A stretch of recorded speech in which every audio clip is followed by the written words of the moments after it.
जय माता दी। आज हम बहुत ही एक गूढ़ रहस्य को बताते हैं कि तुलसीदास जी कितने बुद्धिमान हैं और हनुमान जी भी कितने बुद्धिमान हैं।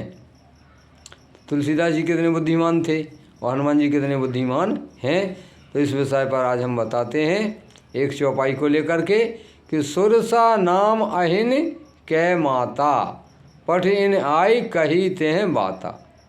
और क्या कहा, आज सुरन मोह दीन आहारा, सुनत बचन कह पवन कुमारा। तो पहली चौपाई है सुरसा नाम अहिन कै माता। अब तुलसीदास जी ने अहिन की नहीं लिखा, वैसे शुद्ध क्या लिखा उन्होंने, अहिन कै। तो कै क्यों लिखा, के द्वारा के लिए। तो के द्वारा से संबंध क्या हुआ, देवताओं ने सुरसा को भेजा था हनुमान जी की परीक्षा लेने के लिए कि इनके बल बुद्धि की परीक्षा लेकर के आओ कि लंका में जा रहे हैं और रावण के बल पराक्रम को समझने के लिए, तो सीता जी की सुध लेने के लिए। तो देखें ये कितने बुद्धिमान और बलशाली हैं। तब जो है देवताओं ने पहुंचाया था परीक्षा लेने के लिए सुरसा को, जो सर्पों की माता है। तब तुलसीदास जी की बुद्धि का मालूम पड़ा कि वो अर्थ कहीं का कहीं फिट करने में बहुत ही माहिर थे। दूसरी बात, हनुमान जी और कितने बुद्धिमान थे। जब वो वहाँ से सुरसा कि जस जस सुरसा बदन बढ़ावा, तास दून कपि रूप दिखावा,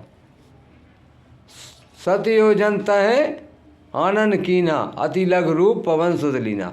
जब सुरसा ने 100 योजन का मुख बनाया,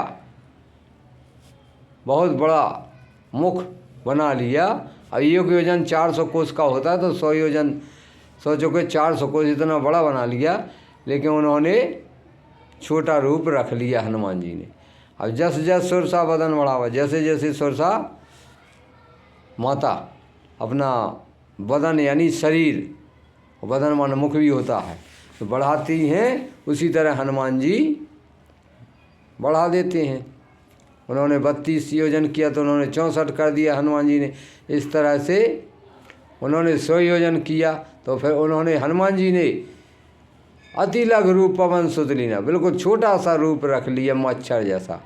और बताइए, किसी की शक्ति का पता करने के लिए और लंका में जा रहे हैं कि कितना शक्तिशाली है, और सीता जी की सुध लेने के लिए जा रहे हैं, तो वो तो शक्तिशाली थे। यदि कोई राक्षस रोकता तो सामने से मार सकते थे, क्या ज़रूरत थी छोटा रूप रखने की। लेकिन जो नाम लंकनी एक निश्चरी, सो कह चलिस मोह निंदरी। तो जो लंकनी नाम की राक्षसी समुद्र में रहती थी, लंका के आसपास, तब जो हनुमान जी जो लंका की ओर प्रवेश करने को होते हैं, तभी वो कहती है, अरे सट कहाँ जाता है मेरा निरादर करके। तो वो मच्छर जैसे रूप को भी लंकनी पहचान गई और उसने हनुमान जी को रोक लिया। तब मुठका एक महाकपि हनि, रुधिर बमत धयनी धनमणि। तो इस तरह से हनुमान जी ने उसका वध कर दिया। उसने बताया कि ब्रह्मा जी ने मुझे वरदान दिया था कि आपको राम के दूत का जब दर्शन होगा तो तेरा उद्धार हो जाएगा। तो उस लंकनी का उद्धार होगा।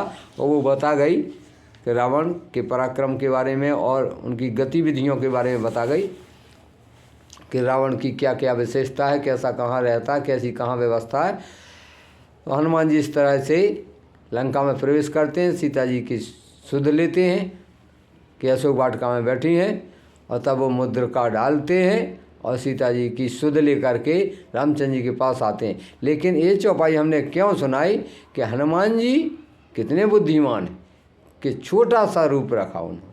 बड़ा भी तो रख सकते, बड़े यदि कोई राक्षस आता उसको सामने से मार सकते, लेकिन नहीं, दुश्मन की गतिविधि का पता करने के लिए उन्होंने सूक्ष्म रूप रखा था कि देखें रावण की क्या व्यवस्था है, सूक्ष्म से लेकर और विशाल काय तक कहाँ किस प्रकार की व्यवस्था है। तो मतलब सच्चा वीर वही होता है जो दुश्मन की छोटे से बारीकी और बड़ी से बड़ी गतिविधि पर ध्यान रखे, तभी वह विजयी होता है। इसलिए हनुमान जी और रामचंद्र जी विजय हुए। जय माता दी।